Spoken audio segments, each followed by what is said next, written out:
Assalamualaikum warahmatullahi wabarakatuh. Salam sejahtera, bertemu lagi pada sesi pembelajaran hari ini dengan tajuk yang baru iaitu bahagi untuk tahun 3. Apa yang akan kita buat hari ini adalah kita akan mengulang kaji konsep bahagi dan pada akhir pembelajaran pada hari ini, murid-murid boleh menyelesaikan bahagi dengan menggunakan bentuk lazim atau bahagi panjang dan juga kaedah pagar.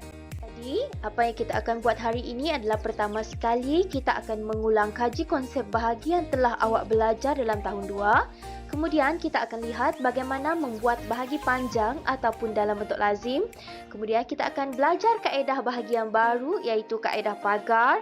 Kemudiannya anda akan mencuba menjawab satu soalan dengan menggunakan kaedah bentuk lazim ataupun kaedah pagar. Dan akhir sekali cikgu akan bagikan kerja rumah untuk awak selesaikan. Konsep yang pertama adalah konsep bahagi sebagai pengongsian sama banyak. Konsep ini timbul apabila pelajar ataupun kita perlu mengongsikan sejumlah objek secara sama banyak dengan beberapa orang kawan ataupun apabila kita hendak membahagikan beberapa orang kepada sebilangan kumpulan tertentu dengan ahli yang sama banyak. Lihat contoh di sini. Saya ada 12 biji kek cawan. Cawan ini akan dikongsikan oleh 3 orang anak murid saya iaitu Doraemon, Minion dan juga Buttercup. Konsep pengongsian sama banyak ini akan berlaku dengan membahagikan kek cawan tersebut satu persatu kepada setiap seorang. Satu untuk Doraemon, satu untuk Minion dan satu untuk Buttercup. Cara ini akan berulang sehingga semua kek cawan tersebut habis dibahagi. Apabila semua kek cawan telah habis dibahagi, dapati bahawa Doraemon telah menerima sejumlah cawan, Minion juga menerima sejumlah 4 kek cawan, Buttercup telah menerima sejumlah 4 kek cawan. Ketiga-tiga mereka menerima kek cawan yang sama banyak. Jadi, ayat matematik untuk operasi ini adalah 12 bahagi 3 sama dengan 4. Untuk konsep bahagi sebagai pengumpulan pula, berlainan daripada bahagi sebagai pengongsian sama banyak. Kalau tadi kita bahagikan satu persatu, dalam bahagi secara pengumpulan kita akan membuat longgok. Kita akan membuat longgokan. Contohnya, masih lagi menggunakan 12 biji kek cawan. Sekarang kita akan letakkan kek cawan ini secara 3 biji di dalam setiap pinggan. Jadi berapa pinggankah yang kita akan dapat? Maksudnya kita akan longgokkan 3-3. Kita akan letakkan 3-3.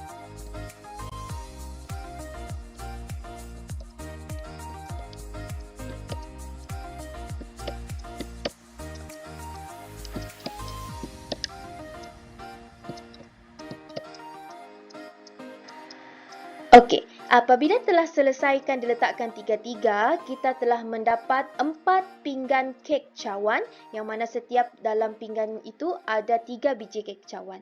Jadi ayat matematik untuk operasi ini adalah 12 bahagi 3 sama dengan 4. Konsep bahagi sebagai songsangan darab pula, seperti mana yang kita tahu dalam setiap fakta asas darab ada 3 nombor. Contohnya 1 darab 2 sama dengan 2, ada 3 nombor yang terlibat. 2 darab 3 sama dengan 6, ada 3 nombor yang terlibat.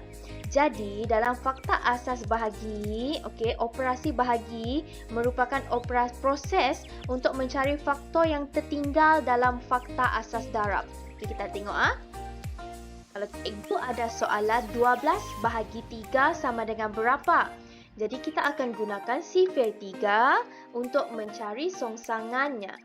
Untuk mencari jawapannya.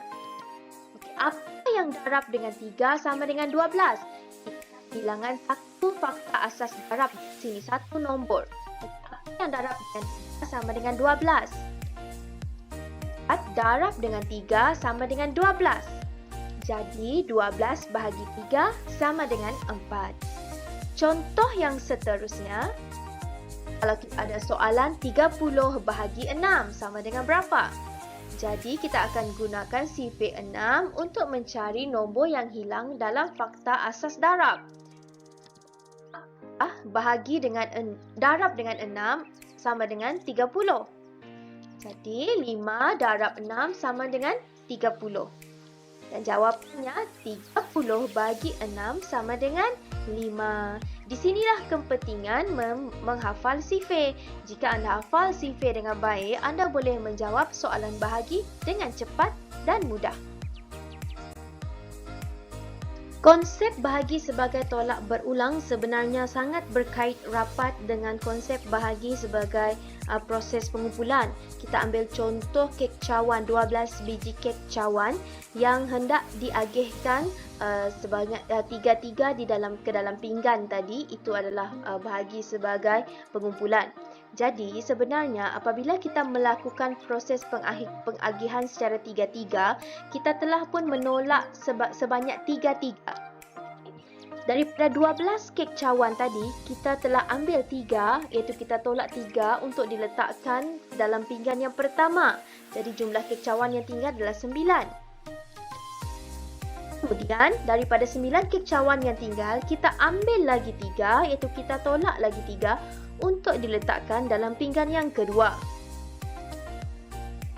Daripada baki kek cawan yang tinggal iaitu 6, kita ambil lagi 3, tolak lagi 3 untuk kita letakkan dalam pinggan yang ketiga. Dan baki kek cawan yang tinggal 3, kita ambil lagi 3, tolak lagi 3 untuk kita letakkan dalam pinggan yang terakhir. Jadi secara tidak langsung, secara tidak sedar, sebenarnya kita telah pun melakukan proses tolak berulang.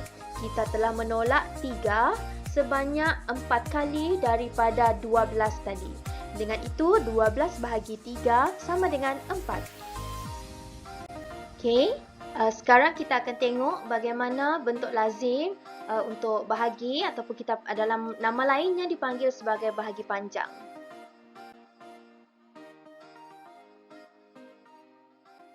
Okay, Assalamualaikum warahmatullahi wabarakatuh. Jadi hari ini sebenarnya kita nak ulang kaji saja bagaimana hendak menyelesaikan bahagi dalam bentuk lazim. Awak dah belajar pada tahun 2, bezanya cuma adalah pada tahun 2 awak belajar cuma 3 digit saja. Okay, untuk tahun 3 awak belajar 4 digit, ada 1, 2, 3, 4 digit. Bahagi dengan satu nombor. Jadi awak masih ingat lagi kan? Up to, atas, bawah, tolak dan turun, ini adalah urutan untuk awak menulis dalam bentuk lazim bahagi. Kena tulis atas dahulu, kemudian bawah, kemudian tolakkan, barulah turun. Sekiranya ada langkah di sini yang awak lupa, okey, selalunya awak akan lupa isi yang di atas ni, atas ini. Okey, awak tak akan ada jawapan bentuk lazim awak. Okey, jadi kita mulakan. So, cikgu dah tukarkan kepada bentuk lazim. Okey, jadi ini kita belajar waktu tahun 2 bagaimana hendak mentukarkan dalam bentuk lazim. Jadi kita akan gunakan sifir 2 sebab dia bahagi 2, kita akan gunakan sifir 2. Jadi cikgu lukiskan tulang ikan. Siapa yang dah terror sifir, siapa yang dah hafal sifir, tak perlu lagi nak lukis tulang ikan ni.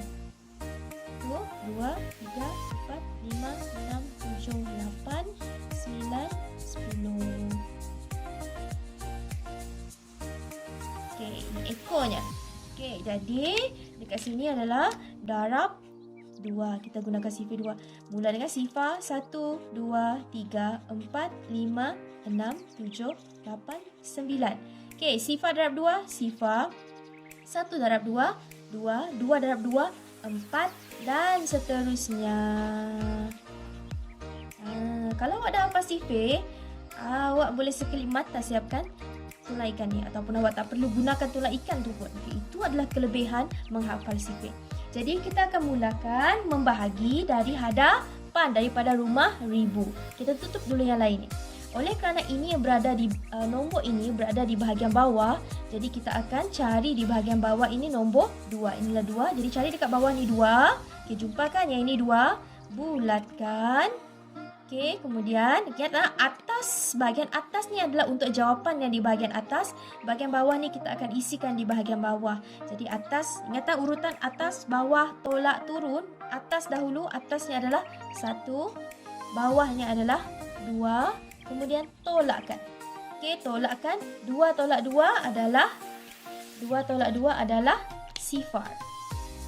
Okey, atas, bawah, tolak sudah. Sekarang kita turunkan. Apa yang kita turunkan? Kita turunkan nombor yang di sebelahnya. Okey, turunkan ke tempat kita berhenti tadi. Okey, ke sini. Okey, jadi 3 tu kita turunkan saja. Jadi sekarang kita ada nombor 3. 3 tu masih lagi berada di bahagian bawah. Jadi kita akan cari nombor 3 di sini. Di bahagian bawah ni, kita ada nombor 3. Okey, kalau tak ada, kita akan cari nombor yang lebih kecil dan dekat dengan nombor 3. Ini dah 4. Lebih besar daripada 3. Jadi nombor yang lebih kecil dan dekat dengan 3 adalah 2. Okey, jadi kita isikan lagi atas 1. Bawahnya adalah 2. Kemudian tolak. Okey, tolak kan?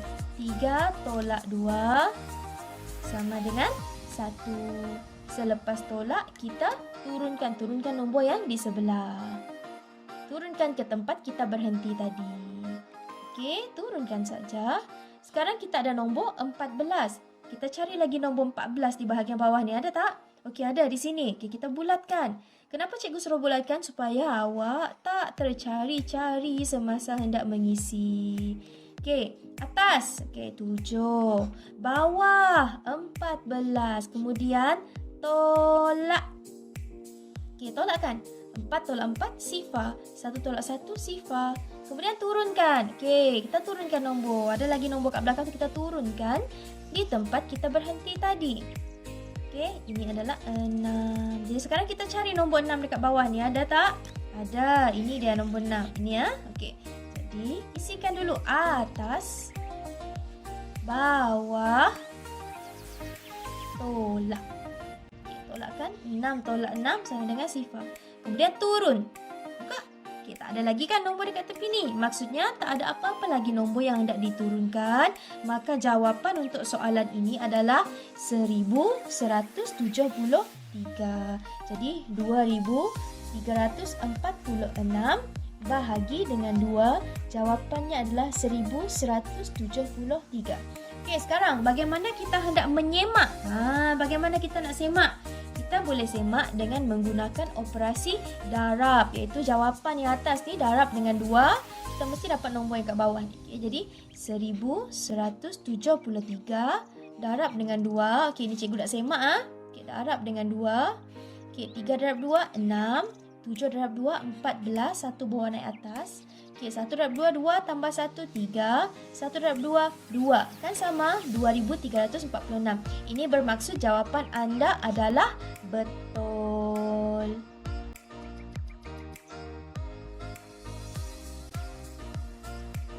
Kalau awak lihat contoh yang diberikan tadi, hasil tolak yang paling bawah sekali adalah sifar.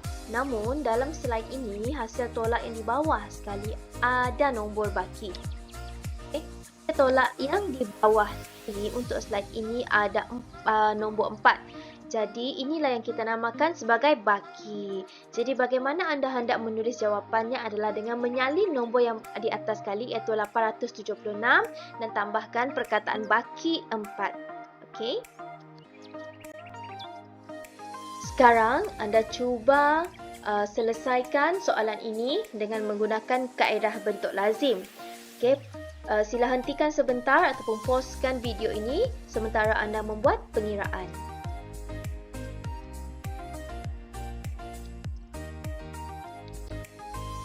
Okey, ini adalah jawapannya 772 baki 5. Jika anda mendapat jawapan yang sama, anda tahniah.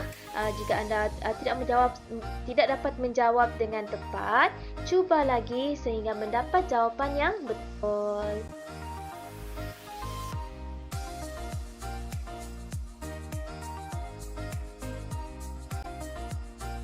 Okey, jadi sekarang kita akan selesaikan menggunakan kaedah pagar.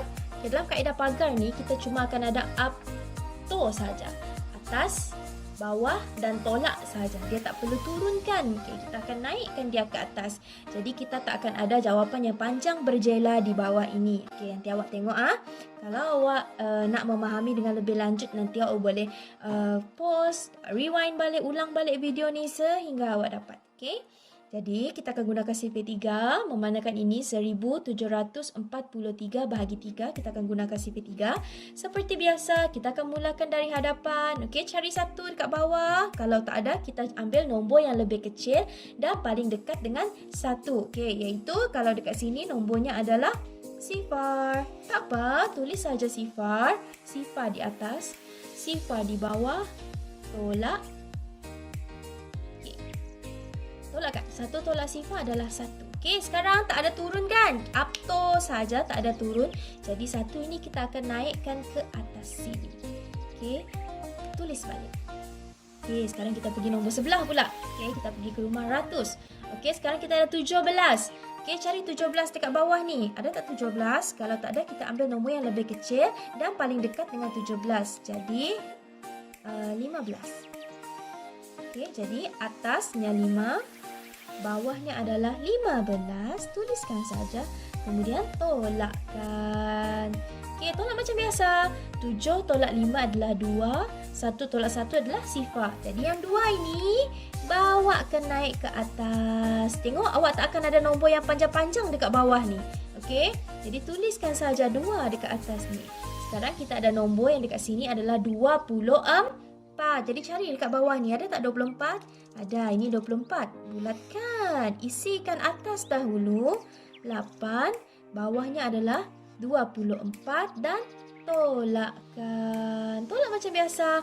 4 tolak 4 sifar, 2 tolak 2 sifar. Okey, jadi kalau sifar maksudnya tak ada nombor yang awak akan bawa naik ke sini kan? Okey, sebab dia dah sifar. Jadi sekarang tinggal nombor 3. Jadi awak cari dekat bawah ni, ada tak nombor 3? Ya, ini nombor 3. Okey, jadi isikan atas 1, bawah 3, tolak. Okey, tolak macam biasa. Jawapannya sifar. Jadi jawapannya adalah 581. Macam mana nak semak? Jangan lupa semak. Okey, semak dengan mendarab.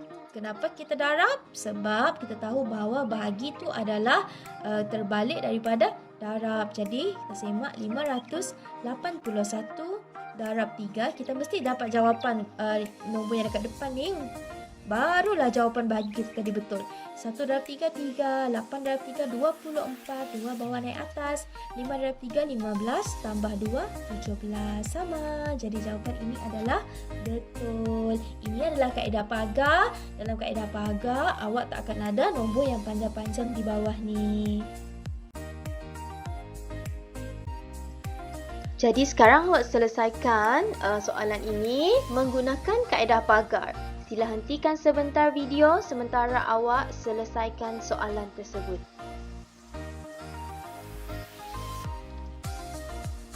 Dan ini adalah jawapan yang sepatutnya awak dapat. Jadi jawapan awak sepatutnya adalah 772 berbaki 5.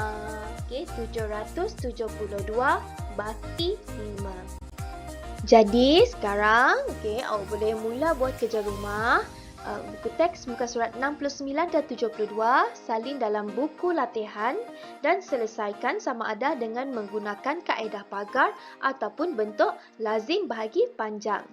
Dan untuk buku aktiviti selesaikan muka surat 41 semua. 42 awak cuma buat aktiviti 2 sahaja. 43 buat semua dan 44 buat semua. Tidak semestinya awak selesaikan semua kerja rumah ini dalam masa 1 hari. Awak boleh selesaikan 1 hari 1 muka surat. Sebaik sahaja awak lengkapkan 1 muka surat, ambil gambar dan hantarkan kepada cikgu melalui Telegram. Sampai sini saja pembelajaran kita untuk hari ini. Jangan lupa kekal selamat di rumah. Jangan lupa buat ulang kaji, ikuti PDPR yang ditetapkan dan buat latihan-latihan yang diberikan oleh guru. Dan jangan lupa hafal sifar. Sekian, wabillahi taufiq wassalamualaikum warahmatullahi wabarakatuh. Bye.